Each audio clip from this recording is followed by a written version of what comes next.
يا أيها الذين آمنوا لا تقولوا راعنا وقولوا انظرنا واسمعوا وللكافرين عذاب أليم. ما يود الذين كفروا من أهل الكتاب ولا المشركين أن ينزل عليكم من خير من ربكم والله يختص برحمته من يشاء والله ذو الفضل العظيم. ما أن أنسخ من آية أو ننسها نأتي بخير منها أو مثلها. ألم تعلم أن الله على كل شيء قدير. ألم تعلم أن الله له ملك السماوات والأرض وما لكم من دون الله من ولي ولا نصير. أم تريدون أن تسألوا رسولكم كما سئل موسى من قبل ومن يتبدل الكفر بالإيمان فقد ضل سواء السبيل. ود كثير من أهل الكتاب لو يردونكم من بعد إيمانكم كفارا حسدا من عند أنفسهم من بعد ما تبين لهم الحق فاعفوا واصفحوا حتى يأتي الله بأمره إن الله على كل شيء قدير. وأقيموا الصلاة وآتوا الزكاة وما تقدموا لأنفسكم من خير تجدوه عند الله إن الله بما تعملون بصير. وقالوا لن يدخل الجنة إلا من كان هودا أو نصارى تلك أمانيهم قل هاتوا برهانكم إن كنتم صادقين. بلى من أسلم وجهه لله وهو محسن فله أجره عند ربه ولا خوف عليهم ولا هم يحزنون. Yang bermaksud, wahai orang-orang yang beriman, janganlah kamu mengatakan ra'ina, yakni ketika kamu berkata-kata dengan Nabi Muhammad sallallahu alaihi wasallam. Sebaliknya katakanlah unzurna, dan dengarlah kamu segala perintah dengan sebulat hati menerimanya. Dan ingatlah bahawa orang-orang kafir itu akan beroleh azab seksa yang tidak terperi sakitnya. Orang-orang kafir dari ahli kitab dan juga dari orang-orang musyrik tidak suka kiranya diturunkan kepada kamu sedikit dari kebaikan atau wahyu dari Tuhan kamu, padahal Allah berhak menentukan rahmatnya kepada sesiapa yang dikehendakinya, dan Allah jualah yang mempunyai limpah kurnia yang amat besar. Apa sahaja ayat keterangan yang kami mansuhkan, yang dibatalkan, atau yang kami tinggalkan atau tangguhkan, kami datangkan kini yang lebih baik daripadanya.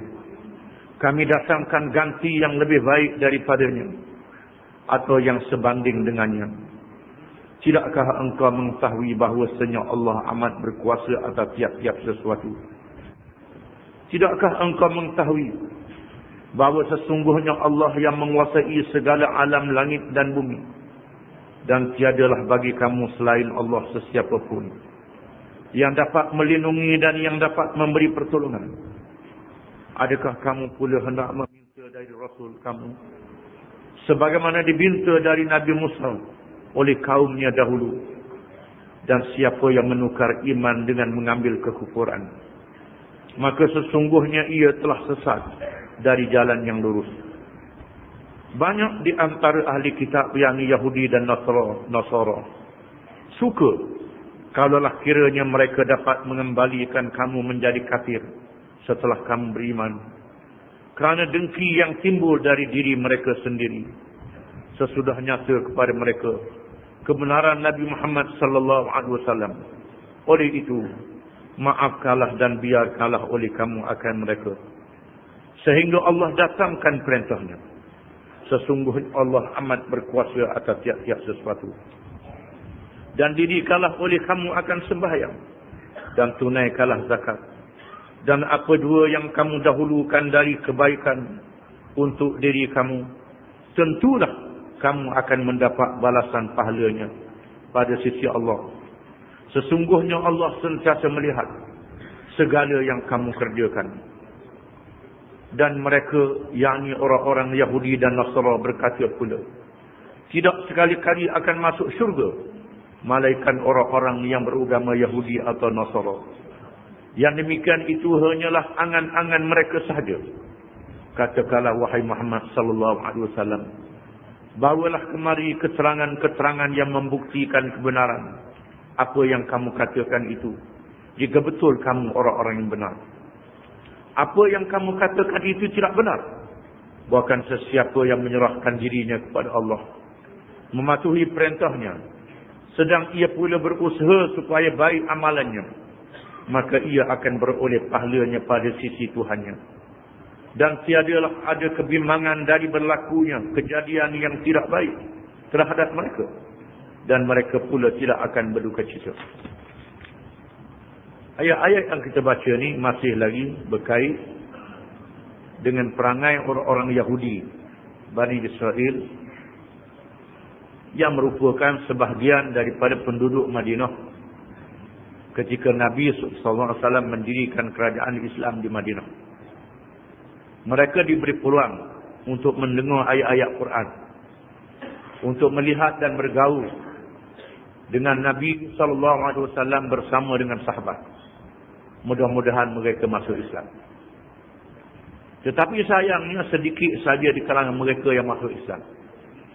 Walaupun mereka tahu bahawa Nabi Muhammad sallallahu alaihi wasallam sebenarnya seorang rasul yang diutuskan oleh Allah dengan tanda-tanda yang ada padanya, dengan mukjizat Al-Quranul Karim dan berbagai-bagai hujah lagi.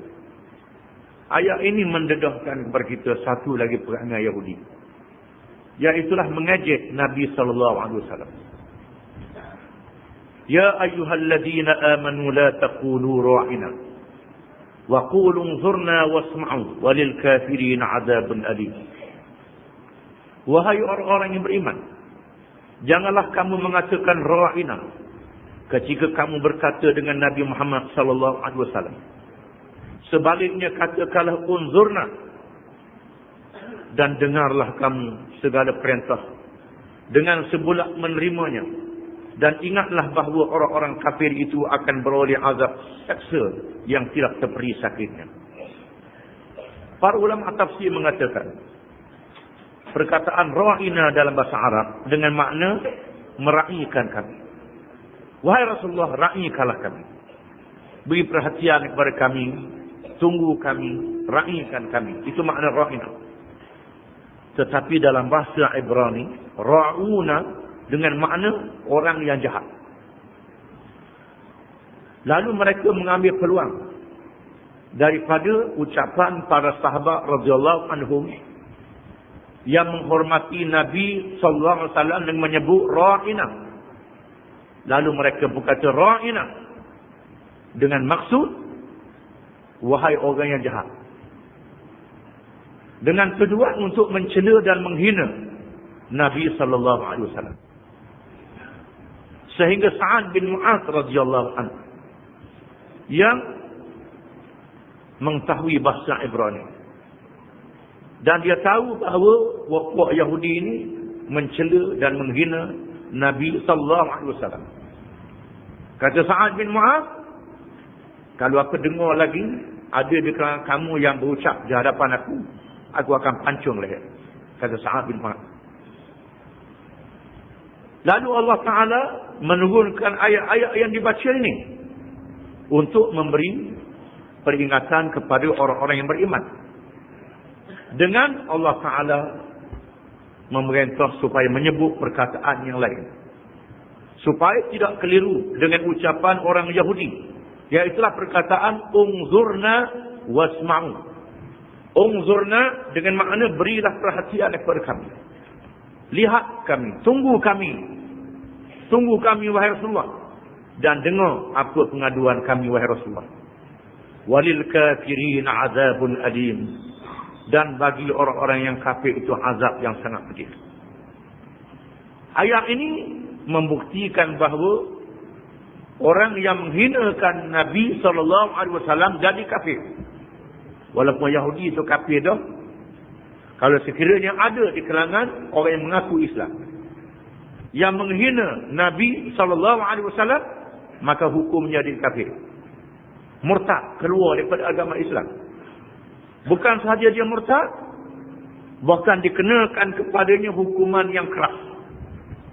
Kebiasaannya kita baca dalam kitab fiqh, orang yang murtad ini hukumnya ialah dibunuh dan diberi istitabah, peluang untuk bertaubat. Ada ulama mengatakan peluang bertaubat itu 3 hari. Ada yang mengatakan lebih daripada 3 hari. Ada yang mengatakan sehingga puas hati. Tetapi mengikut pendapat mazhab Syafi'i dan pendapat Imamiyah, Imamiyah ialah satu puak bersyiah yang pengikut dia ramai di Iran dan di Iraq. Di Iraq dan di selatan Lebanon. Di mana puak ini sependapat dengan mazhab Syafi'i, bahawa mereka yang menghina Nabi SAW dikenakan hukuman bunuh tanpa amaran dan tanpa diberi peluang untuk dia bertaubat. Kerana kesalahan menghina Nabi sangat besar dosa. Oleh kerana itulah maka pemimpin Iran Ayatollah Khomeini telah menjatuhkan hukuman bunuh ke atas Salman Rushdie yang menghina Nabi SAW dalam buku yang dikarang dan menawarkan ganjaran berjuta-juta dolar kepada siapa yang menghina Nabi SAW. Itu pendapat mazhab Imamiyah. Dan pendapat ini sama dengan pendapat mazhab Syafi'i kita. Tetapi mazhab-mazhab yang lain mengatakan bahawa hendaklah diberi amaran dan tempoh supaya bertaubat. Menunjukkan bahawa menghina Nabi adalah dosa yang sangat besar.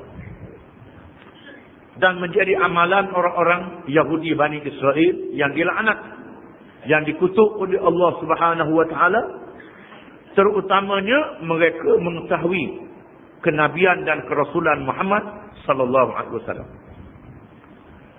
ما يود الذين كفروا من أهل الكتاب ولا المشركين أن ينزل عليكم من خير من ربكم والله يختص برحمته من يشاء والله ذو الفضل العظيم ما ننسخ من آية أو ننسها نأتي بخير منها أو مثلها ألم تعلم أن الله على كل شيء قدير. Orang-orang kafir dari ahli kitab, yakni Yahudi dan Nasara, yakni Kristian, dan juga orang-orang musyrikin, tidak suka kiranya diturunkan kepada kamu sedikit dari kebaikan atau wahyu daripada Allah, dari Tuhan kamu. Padahal Allah berhak menentukan rahmatnya kepada sesiapa yang dikehendakinya, dan Allah jualah yang mempunyai limpah kurnia yang amat besar. Apa sahaja ayat keterangan yang kami mansuhkan, yakni batalkan, atau yang kami tinggalkan atau tangguhkan, kami datangkan ganti yang lebih baik daripadanya, atau yang sebanding dengannya. Tidakkah engkau mengetahui bahawasanya Allah amat berkuasa atas tiap-tiap sesuatu? Di antara perangai orang Yahudi ialah hasad, dengki terhadap Nabi SAW. Kerana Nabi bukan daripada bangsa Yahudi. Nabi daripada bangsa Arab. Mereka mengharapkan Nabi akhir zaman dilantik dari kalangan bangsa Yahudi, keturunan Bani Israel, bukan dari kalangan bangsa Arab. Menyebabkan timbul hasad di kalangan mereka dan dengki di kalangan mereka. Timbul hasad di kalangan mereka, dengki di kalangan mereka. Jadi dengki ini dengan makna mahu supaya Allah Ta'ala membatalkan kenabian Muhammad SAW, atau Allah Ta'ala lantik orang lain jadi Nabi bukan Muhammad SAW. Ini adalah perangai orang Yahudi. Padahal melantik jadi Rasul dan jadi Nabi ini adalah hak Allah Subhanahu Wa Taala. Bukan hak sesiapa. Allah yang berhak melantik Rasul. Bukan orang Yahudi boleh menentukan siapa jadi Rasul. Pelantikan Rasul ni bukan lantik raja. Bukan lantik pemimpin. Bukan lantik ketua. Bukan lantik umulu. Orang kampung boleh pilih. Orang ramai boleh pilih. Pelantikan Rasul adalah ketentuan daripada Allah Subhanahu Wa Taala. Mereka tahu bahawa pelantikan Rasul ni adalah ketentuan daripada Allah. Tapi dengki juga, asak juga. Dan mereka buat macam-macam. Di antara perkara yang mereka timbulkan ialah oleh kerana ayat-ayat Quran yang diwahyukan kepada Nabi SAW, terdapat ayat-ayat yang dinasahkan dan menasahkan. Diturunkan ayat dulu bersabit dengan satu hukum. Kena turun pula ayat lain menasahkan hukum yang dulu. Rasul kasih apa lagu ni? Hukum berubah sama, balik belah sama. Mereka mempersedia, mereka buat main-main. Sebagai contoh, ayat yang berkait dengan Arab. Allah Ta'ala menurunkan ayat yas'alunaka 'anil khamri wal maisir. Qul fihima ithmun kabirun wa manafi'u lin-nas. Mereka bertanya-mu wahai Muhammad sallallahu alaihi wasallam berkenaan dengan arak dan judi. Beritahu kepada mereka, arak dan judi ini ada manfaat, bukan tak ada manfaat. Tetapi dosa dan keburukannya lebih besar daripada manfaat. Itu ayat yang pertama diturunkan. Turun ayat ni, arak masih diminum lagi. Masih minum lagi arak. Terdapat di kalangan sahabat yang mabuk tengah sembahyang. Kerana ayat yang awal tidak melarang daripada minum arak. Cuma mengatakan, faedah ada, tapi mudarat, dosa lebih besar daripada faedah. Menyebabkan mereka tak tinggal arak, sehingga baca kuliah al-kafirun ulang-ulang hak tulah. Wala antum abiduna ma a'bud wala an abidu ma abadtum wala antum abiduna ma a'bud. Ulang tak tahu nak berhenti, tak beri, tak boleh. Lalu Allah Ta'ala menurunkan wala taqrabus salata wa antum sukara. Jangan kamu menghampiri sembahyang dalam keadaan kamu mabuk. Ayat ini melarang minum arak bila nak sembahyang. Maknanya lepas sudah sembahyang boleh minum pula lah. Maknanya begitu. Memang begitulah. Kemudian Allah Ta'ala menurunkan ayat. Innamal khamru wal maisiru wal ansab wal azlamu rijsum min amali syaitan. Fajtanibuhu la'allakum tuflihun. Sesungguhnya arak, judi, melihat nasib, anak-anak panah yang digunakan untuk pemujaan, bagi melihat nasib, menentukan hari untuk berangkat dan seumpamanya. Itu semua keji daripada amalan syaitan. Jauhlah kamu akan dia, supaya kamu mendapat kejayaan. Bila turun ayat ni barulah arak dan judi diharamkan. Sehingga para ulama, sahabat meriwayatkan, sebaik saja ayat ini diturunkan oleh Allah, ada jalan di Madinah mengalirkan arak. Arak yang disimpan dalam sembahyang dicuak sehingga mengalir di jalan. Menunjukkan keimanan mereka. Mereka tak bersoal nanti rugi, nanti habis modal. Jual ni dululah, bagi orang lain tak sok. Kalau yang ada ni jual dulu. Tidak. Mereka tak berani rugi apa, mereka terus suruh arak di tengah jalan. Kerana keimanan mereka. Hal-hal yang seperti ini menjadi permainan orang Yahudi. Lalu Allah menurunkan ayat ini. Itu ialah kehendak Allah. Hikmah yang dikehendaki oleh Allah Subhanahu Wa Taala. Kerana Allah Ta'ala menurunkan perintah agama secara tadarruj. Sebahagiannya secara putus daripada awal hingga akhir. Terus putus lalu. La ilaha illallah. Tidak ada Tuhan yang sebenar melainkan Allah. Wa'budullah. Abdikalah diri kamu kepada Allah. Ini putus. Tak ada pilihan yang lain. Sebahagian daripadanya Allah Ta'ala menurunkan perintah secara tadarruj. Dengan makna secara berangsur-angsur. Macam arak tadi. Oleh kerana arak menjadi perangai orang Arab. Dimulakan dengan nasihat dulu. bahawa arak ni mudarat dia lebih besar, walaupun ada manfaat, bukan tak ada, tapi mudarat lebih besar. Bila mudarat lebih besar, maka hendaklah diutamakan mudarat. Manfaat dia tak jadi apa? Sepatutnya faham lah. Tapi tak faham juga. Nak semayang kita arak lagi. Akhirnya Allah Ta'ala menurunkan ayat. Terus arak diharamkan. Ini dinamakan tadarruj. Iaitulah secara perengkak-perengkak. Begitu dua ayat yang berkait dengan hudud. Hukuman zina. Di mana perintah yang pertama, orang yang melakukan zina hendaklah dimarah kemudian ditahan dalam rumah dia. Kemudian Allah Ta'ala menurunkan ayat rajam dan ayat yang berkait dengan sebat terhadap mereka melakukan zina dalam surah Nur. Ini ialah nasikh dan mansukh. Dalam ilmu tafsir atau ulumul Quran dikenali dengan nasikh dan mansukh. Di mana dalam perkara nasikh ini terdapat beberapa perkara. Yang pertama yang dinasahkan bacaan dan dinasahkan hukum. Bacaan jadi nasah dan hukum jadi nasah. Di antaranya ialah kitab-kitab yang diturunkan kepada rasul-rasul zaman dulu. Suhuf yang diturunkan kepada Nabi Ibrahim dan Nabi Musa. Ayat-ayat yang ada dalam Taurat, yang ada dalam Injil, yang ada dalam Zabur. Di mana bacaannya dinasahkan dan hukumnya dinasahkan juga. Dinasahkan maknanya dibatalkan. Di antaranya ialah yang dinasahkan hukumnya, tapi bacaannya tidak dinasahkan. Contohnya ialah ayat yang berkait dengan arak tadi. Kalau kita baca dalam Quran, ayat wala taqrabus salata wa antum sukara. Jangan kamu menghampiri sembahyang dalam keadaan kamu mabuk. Ayat ni masih hadir lagi dalam Quran. Dibaca. Kita baca boleh pahala. Tapi hukum dia tak boleh pakai dah. Lama dia minum arak lepas sembahyang.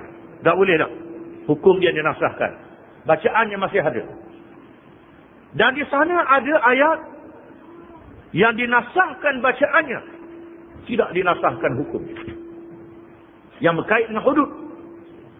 Iaitulah firman Allah Ta'ala.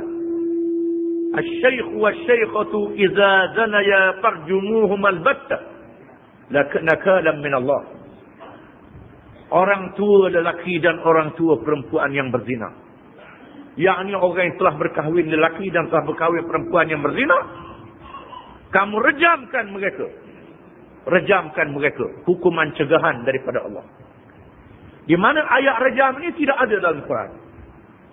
Kerana bacaannya dinasahkan. Tetapi hukumnya diamalkan. Jangan pula kita berani mengatakan hukum ini tak ada lah. Kerana tak ada dalam Quran. Asalnya diwahyikan. Tapi bacaannya dibatalkan. Tapi hukumnya diamalkan. Kerana ia diamalkan oleh Nabi SAW. Diamal oleh para khulafa' Rashidin. Abu Bakar, Umar, Osman dan Ali. Dinyatakan oleh ulama-ulama secara ijma'. Secara sepakat. Tidak ada khilaf di kalangan mereka dalam perkara ini. Ini ialah ayat yang dinasahkan bacaannya. Tetapi hukumnya tidak dinasahkan. Itu yang berkait dengan nasah. Dan di sana. Ada hadis yang berlawanan. Di antara satu sama lain. Hadis yang berlawanan. Hadis ni kata boleh, hadis ni kata tak boleh. Macam mana nak buat? Maka di sana ada hadis yang mutawatir. Yang mutawatir. Mutawatir dengan makna hadis yang diriwayatkan oleh ramai para sahabat. Dan ramai ulama yang meriwayatkannya. Dia boleh menasahkan hadis ahad yang berlawanan dengannya. Hadis ahad ialah hadis yang diriwayatkan oleh seorang saja. Maka mutawatir boleh membatalkan ahad. Ataupun yang diketahui memang dinasahkan. Memang dinasahkan hukumnya. Mula-mula Rasulullah kata tak boleh. Lepas tu dia kata boleh. Di antaranya ialah ziarah kubur. Kuntu nahaitukum an ziyaratil quburi fazuruha. Ini hadis yang mengatakan. Aku pernah melarang kamu ziarah kubur.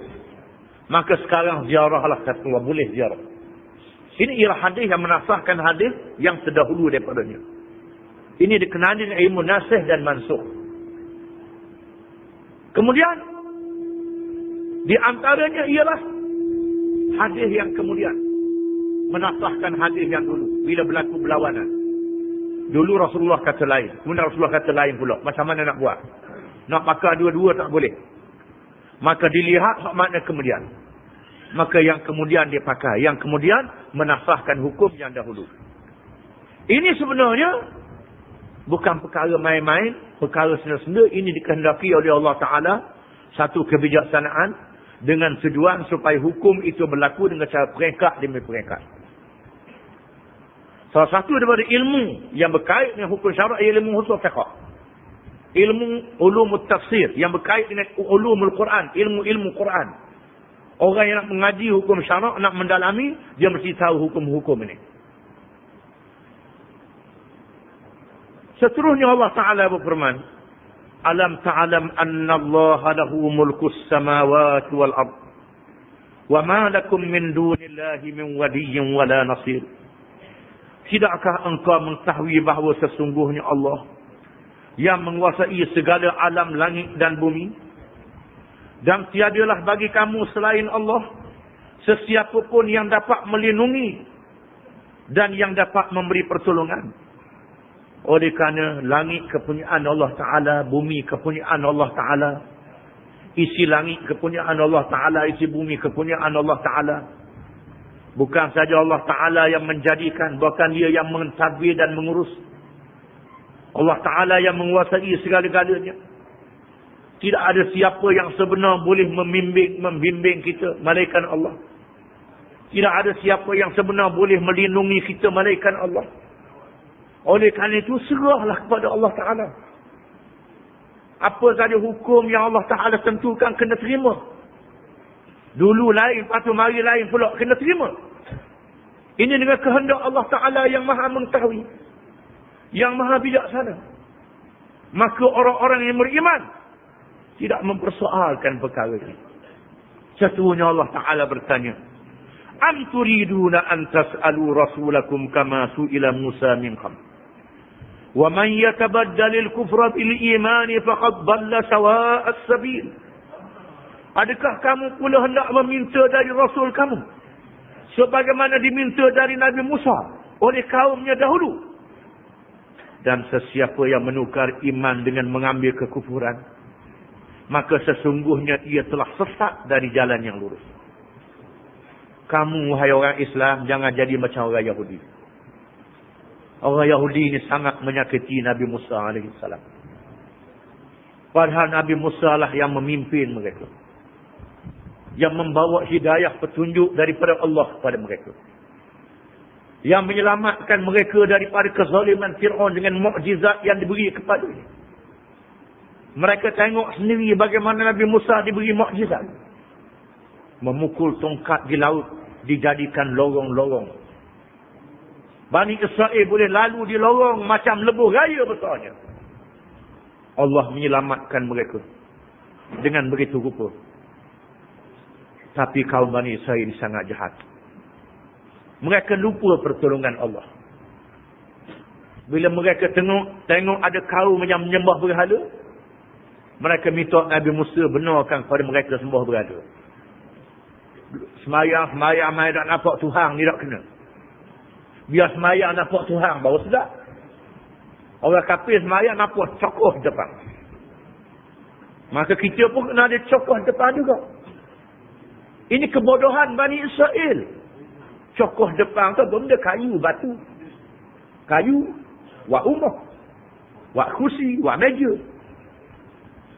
Macam-macam batu pula wak jalan raya, wak jamatang, wak bangunan, wak batu giling, wak lesu batu, wak Tuhan pula latih jadi Tuhan. Adakah benda siapa? Benda-benda yang Tuhan jadikan untuk alat bagi manusia dilantik menjadi Tuhan. Ini bodoh. Inilah perangai Bani Israel. Mereka minta daripada Nabi Musa macam-macam.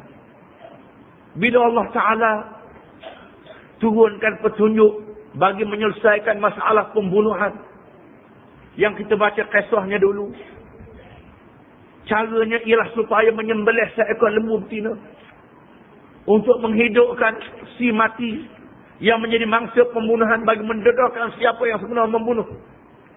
Igak saja lembu mana-mana. Cari lembu betina, hak putih, hak hitam, merah, ikutlah. Tapi mereka buat main-main Nabi Musa. Menggurau ke Musa. Adakah Nabi nak bergurau dalam masalah hukum Tuhan? Orang mati pula nak bergurau. Nabi tidak bergurau mereka perkara yang sebenar. Kalau bergurau apa perkara yang sebenar? Nabi tidak berbohong sekali-kali. Dan macam-macam lagi kisah Bani Israel melakiti Nabi Musa AS. Wahai umat Islam, adakah kamu nak tanya Rasul kamu sebagaimana ditanya akan Musa AS? Bila mari datang hukum Allah, terimalah hukum itu. Jangan tolak. Terima hukum itu.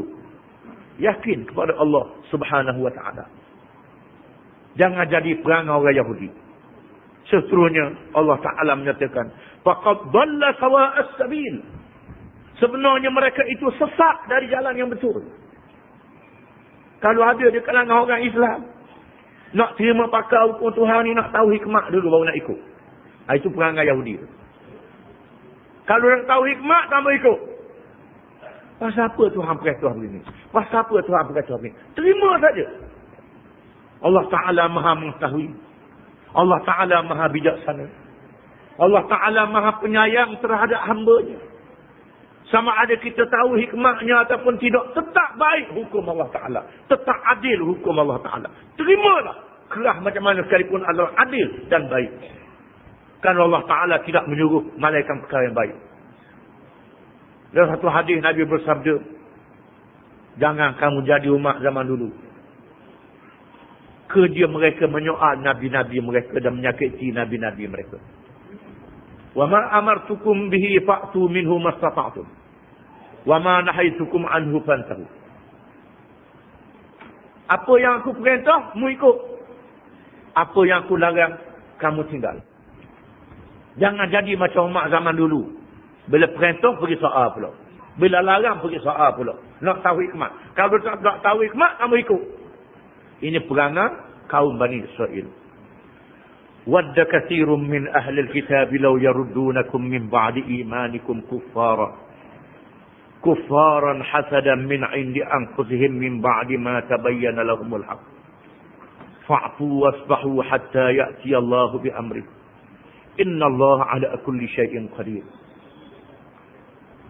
Banyak di antara ahli kitab Yahudi dan Nasara suka kalaulah kiranya mereka dapat mengembalikan, memurtadkan kamu menjadi kafir. Setelah kamu beriman, kerana dengki yang timbul dari diri mereka sendiri. Sesudah nyata kepada mereka kebenaran Nabi Muhammad SAW. Oleh itu maafkanlah mereka dan biarkanlah oleh kamu akan mereka. Sehingga Allah datangkan perintahnya. Sesungguhnya Allah amat berkuasa atas tiap-tiap sesuatu. Para ulama tafsir mengatakan, ayat ini diturunkan oleh Allah bersempena dengan peperangan Uhud. Apabila orang Islam menerima kekalahan dalam peperangan Uhud. Setelah mereka menang dalam perang Badar, tiba-tiba dalam peperangan Uhud berlaku kesilapan. Kesilapannya ialah kerana berebut harta rampasan. Lalu mereka ditewaskan oleh musuh. Menyebabkan mereka berundur di Bukit Uhud. Tapi musuh tidak boleh menghapuskan mereka. Namun peperangan ini menyebabkan 70 orang gugur syahid. Termasuk Hamzah bin Abdul Muttalib. Bapa saudara kesayangan Nabi SAW. Ramai yang luka-luka. Termasuk jasad Nabi SAW. Lalu orang Yahudi berkata, itu menandakan agama kamu tak betul. Kalau agamamu betul, Allah menang semua. Menang semua. Sama lah ni ada juga lagu tu. Kalau betul, menang semua. Bila kamu kalah, menandakan kamu tak betul. Tujuannya ialah untuk memesongkan kamu daripada agama kamu. Daripada perjuangan kamu. Padahal apa yang dilakukan ini ialah dengan hikmah yang dikehendaki oleh Allah. Allah Ta'ala nak bersih orang yang beriman. Nak beri pahala pada orang yang beriman. Diturunkan ayat dalam surah Al-Imran. Iyamsaskum qarhun faqad massal qawma qarhum mithluh. Wa tilkal ayyamu nudawilha bainan nas. Waliya'lamallahu alladhina amanu wa yattakhidha minkum syuhada.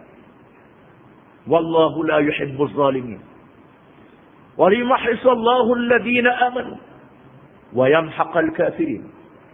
Am hasibtum an tadkhulul jannah walamma ya'lamillahu alladhina jahadu minkum wa ya'lamas sabirin. Jika sekiranya kamu mendapat luka-luka, maka musuh kamu juga mendapat luka-luka. Mung luka, mati 70 orang. Perang Badar itu, musuh kamu luka. Mati 70 orang. Ini giliran kamu pula. Wa tilkal ayyamu nudawulaha bainan nas. Itulah hari yang silih-silih berganti. Yang Allah Ta'ala jadikan kepada manusia. Tujuannya apa? وَلِيَعْلَمَ الَّذِينَ آمَنُوا وَيَتَّخِذَ مِنْكُمْ شُهَدَاءَ.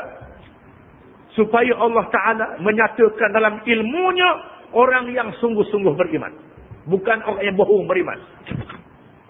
Kerana di kalangan kamu ada orang pelawak beriman. Bukan beriman sungguh. Bila mu menang, dia penuh mulut. Dia kata, aku ikutmu. Maka Tuhan nak buang puak-puak. Nak sisih puak-puak ni. Maka Allah Ta'ala lakukan kekalahan itu. وَيَتَّخِذَ مِنْكُمْ شُهَدَاءَ. Supaya Allah memilih di kalangan kamu orang-orang yang mati syahid. Allah Ta'ala nak pilih di kalangan kamu ada orang yang mati terus masuk surga. Wallahu la yuhibbuz zalimin. Allah Ta'ala tidak mengasihi orang-orang yang zalim. وَلِيُمَحِّصَ الَّذِينَ آمَنُوا وَيَمْحَقَ الْكَافِرِينَ. Supaya Allah menafis orang-orang yang beriman. Dan Allah Ta'ala membinasakan orang-orang yang kafir.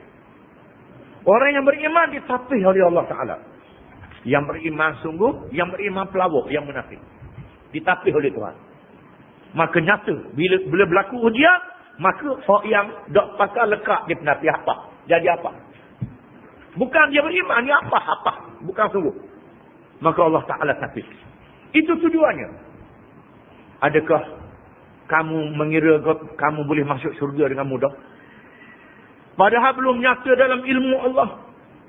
Orang yang beriman dan orang yang berjihad. Dan orang yang sabar dalam menghadapi ujian. Ini tujuannya. Tapi puak-puak Yahudi ini tak faham. Sebabnya mereka melakukan demikian ialah kerana kuffaran hasadan min indi anfusihim. Min ba'di ma tabayyana lahumul haqq. Kerana kufur makna engkar. Hasad dengan makna hilang nikmat yang Tuhan beri pada kamu. Mereka tahu Nabi-Nabi zaman dulu kena bunuh. Nabi-Nabi Bani Israel ada yang kena sembelih. Bani Israel juga yang sembelihnya. Ada Nabi-Nabi yang menghadapi berbagai ujian. Mereka tahu semua ni. Bukan mereka tak tahu. Tapi sengaja mereka menolak supaya orang Islam dihapuskan. Nabi Muhammad SAW dibinasakan. Dan supaya orang Islam jadi murtad. Keluar daripada agama Islam. Fa'fu wasfahu hatta ya'tiyallahu ma'amrih. Maka maafkanlah mereka. Tuhan kata maafkanlah mereka. Dan biarkanlah mereka. Kerana sabar dulu. Allah Ta'ala kata ke Nabi. Dan orang-orang yang beriman di zaman itu.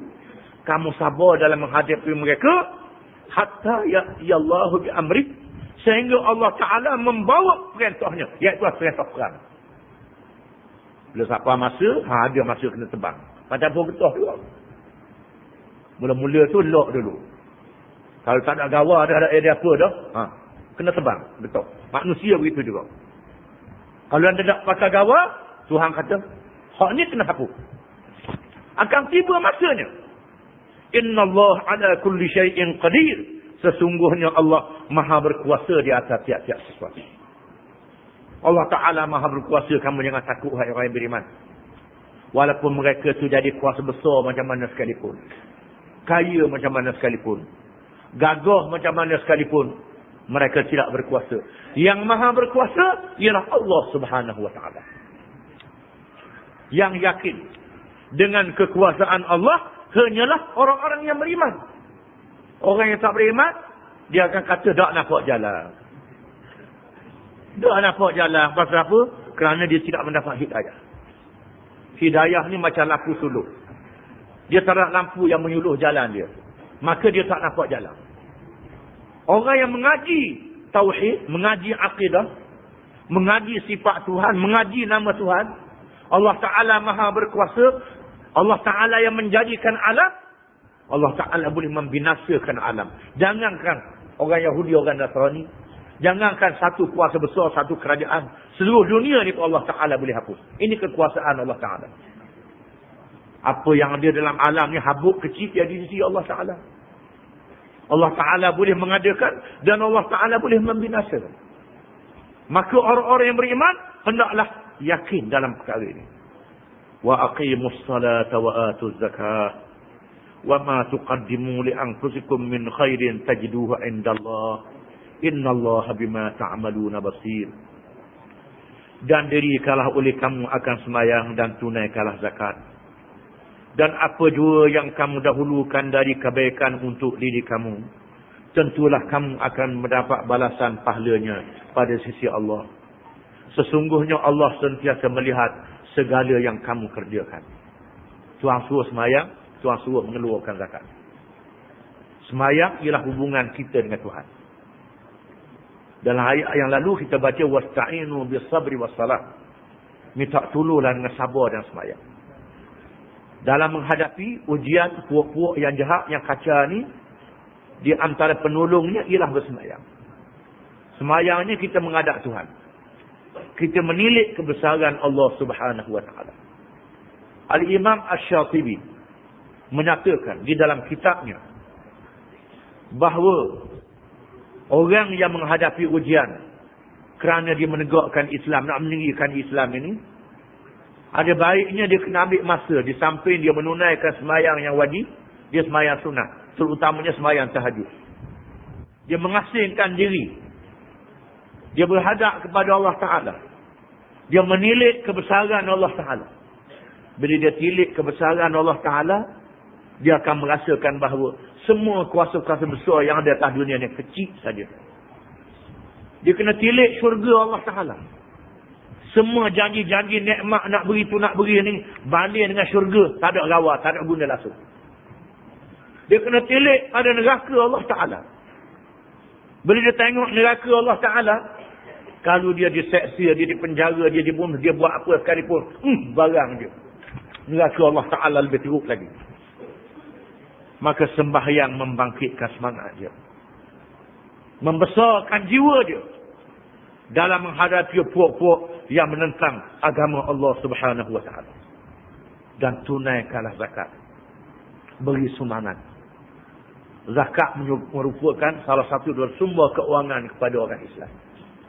Bukan sahaja berdoa, kena ada pitih juga. Kena ada bekalan. Di antara bekalan itu ialah zakat. Zakat yang diwajibkan. Bukan sahaja zakat fitrah yang diwajibkan setahun sekali bila hari raya puasa. Hendaklah diberi lebih daripada perbelanjaan hari raya. Dia beri zakat fitrah. Ini diwajibkan bagi tiap-tiap seorang, atas tiap-tiap seorang. Dan di sana ada zakat yang diambil daripada orang kaya. Orang yang ada harta banyak. Sama ada wang, duit, emas, perak, termasuklah binatang ternakan, termasuklah pertanian, tanaman. Kalau banyak sangat duit dia, hendaklah dicabut sebahagiannya untuk zakat. Hendaklah dibayar zakat. Dalam mazhab Syafi'i kita tak berganjuk. Padi, gandum, syair. Tak berganjuk daripada makanan yang mengenyangkan. Jagung tak berganjuk. Kalau buah-buahan, khemah dengan anggur je dalam mazhab Syafi'i. Tak lebih pada tu. Mazhab lain mengatakan apa sahaja hasil pertanian yang mendatangkan keuangan yang banyak, hendaklah dicabut daripadanya. Kalau orang berniaga, ada zakat perniagaannya. Maka orang berkebun dan bercocok tanam, ada juga zakatnya. Dalam hal ini, pendapat lain lebih kuat daripada mazhab Syafi'i. Oleh kerana Imam Syafi'i duduk di Hijaz. Di Hijaz dia tengok kebun anggur dia. Kebun lain tak ada. Maka pendapat dia dalam perkara itu saja. Imam Abu Hanifah dia duduk di negeri lain. Di Iraq. Dia melihat perkembangan tamadun di Parsi. Maka pandangan dia lebih luas dalam masalah zakat. Zakat galian. Dalam mazhab Syafi'i, emas dengan perak je. Mazhab lain mengatakan, semua bentuk galian, termasuklah petroleum, ada zakatnya juga. Dan itu adalah harta. Hendaklah disumbangkan kepada Islam. Disumbangkan kepada masyarakat. Kepada orang yang susah. Kepada orang yang memerlukan pertolongan. Bukan sahaja melakukan kebajikan harta daripada harta itu saja. Bahkan ia mempunyai tujuan rohani yang sangat besar. Tujuan rohani ialah pahala yang sangat besar. Fadilat yang sangat besar. Yang dijanjikan oleh Allah Subhanahu Wa Taala kepada siapa yang menunaikan zakat. Wa ma tuqaddimu li anfusikum min khairin tajiduhu 'inda Allah. Innallaha bima ta'maluna basir. Dan apa jua yang kamu dahulukan dari kebaikan untuk diri kamu, tentulah kamu akan mendapat balasan pahalanya pada sisi Allah. Sesungguhnya Allah sentiasa melihat segala yang kamu kerjakan. Apa yang kamu buat itu sebenarnya untuk kamu, bukan untuk Allah Ta'ala. Kita buat kerana Allah Ta'ala dengan ikhlas. Allah Ta'ala tidak berhajat pada piti emas kita. Allah Ta'ala tak berhajat pada harta kita. Allah Ta'ala tak berhajat pada kita. Kita yang berhajat pada Allah Ta'ala. Disebut di dalam hadis kursi, kalau sekiranya seluruh manusia daripada Adam sehingga hari kiamat, seluruh jin-jin yang pertama sehingga hari kiamat, semua pakat lawan Allah Ta'ala belaka, nah saya tidak mengurangkan kerajaan Allah Ta'ala sedikit pun. Kalau sekiranya seluruh manusia sejak Nabi Adam sehingga hari kiamat, seluruh jin yang pertama sehingga jin yang paling akhir sekali minta dengan Allah Ta'ala, Allah Ta'ala beri semua, tidak ada seorang pun yang tak diberi. Nah saya tidak mengurangkan apa yang ada di sisi Allah Ta'ala. Laksana diceluk jarum dalam lautan yang luas. Celuk jarum dalam gelah budak dua. Ini celuk jarum dalam lautan. Itulah dia kekayaan Allah Ta'ala. Allah Ta'ala tidak berhajat kepada apa-apa faedah. Semua faedah daripada amal kebajikan yang kita buat, balik kepada kita. Ini adalah kurnia daripada Allah Ta'ala. Pemberian daripada Allah Ta'ala. Bahkan amal ibadat yang kita buat tu tak mampu nak beli syurga. Disebut dalam hadis, bangunan dalam syurga tu, batu-batu dia daripada emas. Bukan tanah liat. Batu-batu syurga daripada emas, daripada perak. Padang kau semayang kita. Sepanjang hayat, puasa kita semayang hayat, kalau dikira dengan piti, nak beli dia batu-batu syurga. Tak boleh, tak boleh nak beli. Itu adalah kurnia daripada Allah Ta'ala. Pemberian daripada Allah Ta'ala. Apa yang kamu buat itu, kebaikannya kembali untuk kamu. Balik kepada kamu semula. Innallaha bima ta'maluna basir. Sesungguhnya Allah sentiasa melihat segala yang kamu kerjakan. Allah Ta'ala tengok apa yang kita buat. Walaupun sumbangan yang kamu beri wahai orang Islam tak sama dengan orang Yahudi. Kerana orang Yahudi kaya pada orang lalu. Bank dunia dia kuasa. Bank di Amerika di bawah dia. Bank di Eropah di bawah pengaruh dia. Selalu banyak kekayaan mereka.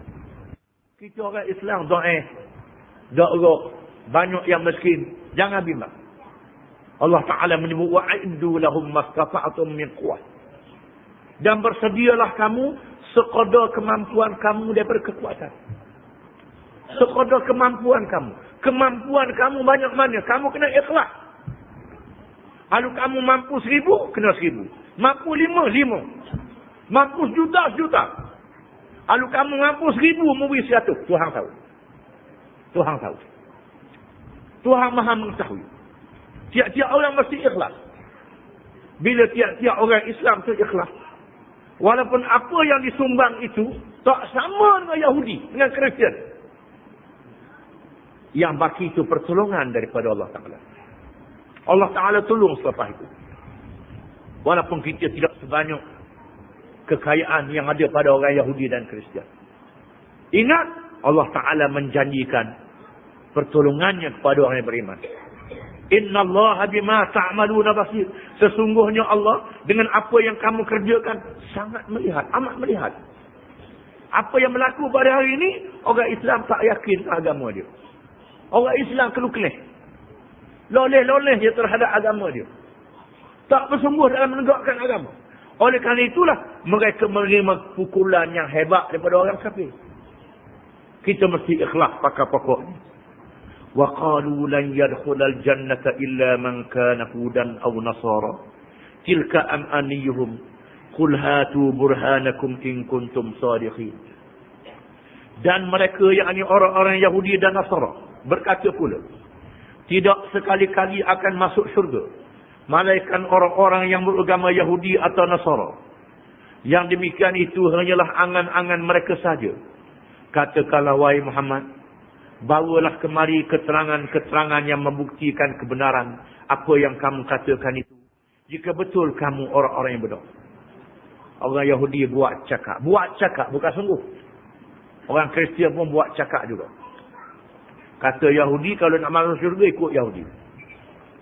Kata Kristian kalau masuk syurga masuk Kristian. Kita orang Islam kata kalau masuk syurga ikut Islam lah. Kesimpulannya semua duk kata dia betul. Yahudi kata dia betul, Kristian kata dia betul, Hindu kata dia betul. Hindu pun kata masuk syurga juga. Semua duk kata dia molek belaka. Dah hak mana molek? Kena balik kepada yang sah daripada Tuhan. Hak mana daripada Tuhan? Islam daripada Tuhan. Kalau nak tahu kita pakai buka Quran, buka kitab Injil, buka kitab Taurat. Buka kitab Al-Quran ni, buka semua. Mari kita muzakarah tengok. Tak boleh takut belaka. Takut belaka. Mereka tahu bahawa Quran daripada Allah Ta'ala. Kalau mu betul sungguh, bawa dalil-dalil kamu. Jika kamu adalah orang yang benar. Zaman Nabi hari itu mereka takut. Zaman ni pun serupalah juga. Bapa Yahudi atau ketua masuk Islam. Orang yang tak mau masuk Islam lagi. Mai kolek belakang, tipu macam-macam. Buat Kristian kita akan baca dalam surah Al-Imran. Dengan pemimpin dan padri Kristian daripada Najran. Nabi ajak masuk Islam. Tak mau masuk Islam. Ajak bincang. Akhirnya, degil juga, Nabi kata, mari kita buat mubahalah. Makna mubahalah ialah, Nabi kata, aku panggil isteri-isteri aku, anak aku, cucu aku, mu panggil puak-puakmu, duduk satu tempat, minta Tuhan suruh kalah anak kepada siapa yang bohong di kalangan kita. Sanggup tak? Mereka nanti dulu nak bincang dulu. Lalu mereka balik ke khemah mereka. Malam tu mesyuarat. Mesyuarat kata padri Kristian Najran kata, jangan. Dia Nabi sungguh. Dia Rasul sungguh. Kalau kita ikut hak dia buat tu, tak ada baka kita habis. Akan dibinasakan oleh Tuhan. Lalu mereka datang pagi esok menghadap Nabi, mereka tak mau masuk Islam, tapi mereka nak berdamai di bawah kerajaan Islam. Diterima mereka benang di bawah kerajaan Islam. Itu dia. Cerita tak boleh berdebat ni daripada zaman dulu. Bukan zaman ni je.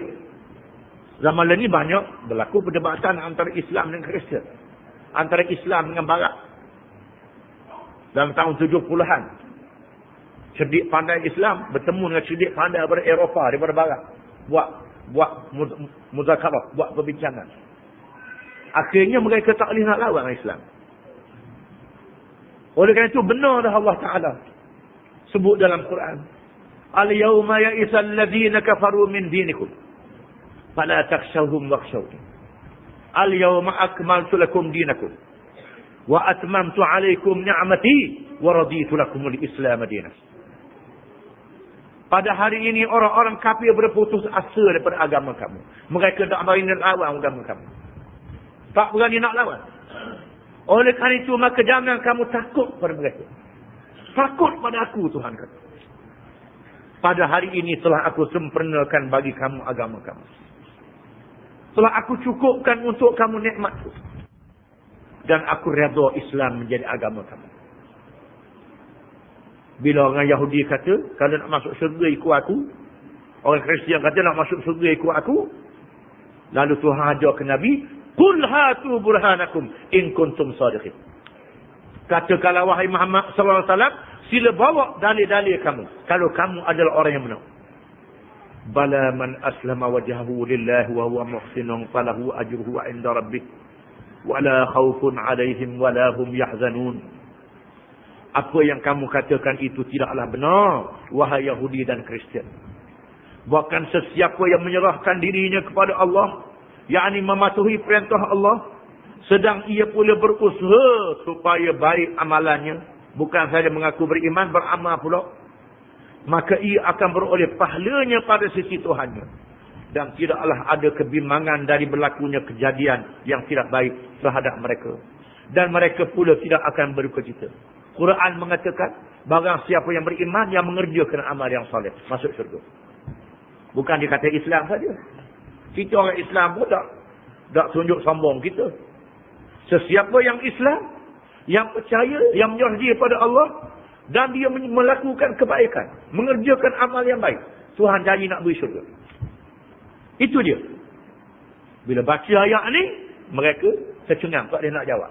Itulah hakikatnya. Itulah yang sebenarnya. Termasuk kita orang Islam sendiri. Kalau tak menyerah diri kepada Allah Ta'ala, duduk separuh percaya, separuh tak, atau mengaku dia Islam, tapi buat kerja amalan ahli neraka, maka kita tidak selamat. Yang selamat sebagaimana yang diajar oleh Nabi Muhammad SAW, yang disampaikan oleh Allah Ta'ala melalui wahyi. Orang yang beriman dan mengerjakan amal yang soleh. Al-Quran mendedahkan hakikat yang sebenar. Maka terbatallah hujah orang-orang Yahudi dan orang-orang Kristian. Alhamdulillah, Allah Ta'ala menjadikan kita ni orang Islam, sama ada secara baka dan keturunan. Kebetulannya baka dan keturunan jadi Islam. Alhamdulillah. Kalau bukan baka tak tahulah. Ada orang tu daripada kafir dia masuk Islam, selamat juga. Kita Alhamdulillah lebih selamat lagi daripada baka Islam, jadi Islam. Alhamdulillah. Ini satu nikmat yang paling besar, yang tak boleh banding dengan nikmat yang lain, yang kita tak boleh jual nikmat ini dengan murah. Dan kita kena minta Allah Ta'ala menetapkan iman kita dan Islam kita. Wallah.